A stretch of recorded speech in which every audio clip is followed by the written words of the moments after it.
hébergé par une famille d'hommes lions au Sénégal. Les faits qui vont suivre m'ont été rapportés par une abonnée du Sénégal et ont été vécus par son propre père. Voici son témoignage. Un jour, mon père fut affecté dans le sud du Sénégal, non loin d'une ville qui s'appelle Tambacounda. Sur place, il fut hébergé par une famille de paysans, avec qui il tissa de profonds liens d'amitié. Il effectua une mission de plus de 10 ans dans cette région. Tout se passait très bien avec cette famille, sauf peut-être pour un fait étrange que remarqua mon père. Tous les jours, semaine comme week-end et même en période de vacances, les membres de sa famille d'accueil allaient au champ très tôt le matin jusqu'au soir. Les jours où il ne travaillait pas, il demanda à plusieurs reprises à les accompagner pour les aider dans leurs travaux champêtres. Mais à chaque fois, ces derniers refusaient qu'il les accompagne. Au bout d'un moment, mon père n'insista plus et plusieurs années passèrent jusqu'au jour où il dut partir et leur dire au revoir. Il alla alors pour saluer le père de famille et le remercier de toute la gentillesse qu'il avait eue à son égard. Ce matin-là, le père de famille n'était pas allé tôt au champ comme à son habitude pour pouvoir dire au revoir à mon père.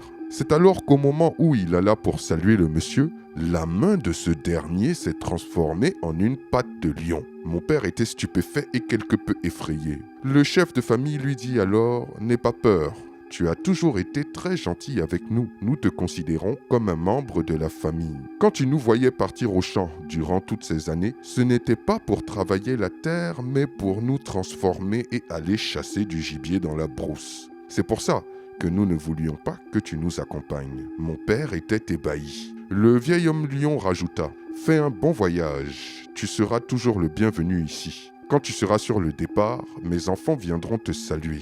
Fais une bonne route. » Lorsque mon père était dans le car qui venait de démarrer, lui et les autres passagers virent alors des lionceaux courir à côté du car. C'étaient les enfants de la famille qui venaient lui dire au revoir. Quelle histoire poignante et surprenante. Mes abonnés du Sénégal, avez-vous déjà entendu parler de ce genre d'histoire d'homme lion? J'attends vos réponses dans les commentaires. Quant à mes autres abonnés, dites-moi aussi ce que vous en pensez. Je vous dis à très bientôt pour une nouvelle vidéo. C'était Takashi J, numéro 1 sur les histoires mystiques de l'Afrique.